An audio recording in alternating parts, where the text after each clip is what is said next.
வணக்கம் நண்பர்களே, நான் உங்கள் தீனைப்புத்துறை நண்பன். இன்னைக்கு ஆடு ஒன்றை ரெஸ்கியூ பண்ண போறோம் நண்பர்களே. நம்முடைய சேனலை சப்ஸ்கிரைப் பண்ணி வைத்துக் கொள்ளவும். இது போன்ற வீடியோக்கள் தொடர்ந்து நம்முடைய சேனலில் பதிவிடப்படும். 20 அடி ஆழமுள்ள கிணற்றில் ஆடு ஒன்று தவறி விழுந்துவிட்டது. எப்படியாவது மீட்டுக் கொடுங்கள் என்று நம்முடைய ஸ்டேஷனுக்கு அழைப்பு வந்தது.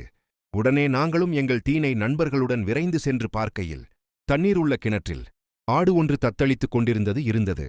உடனே எங்கள் வண்டியில் உள்ள ஏணியை கொண்டு வந்து முதலில் கிணற்றில் இறக்கினோம்.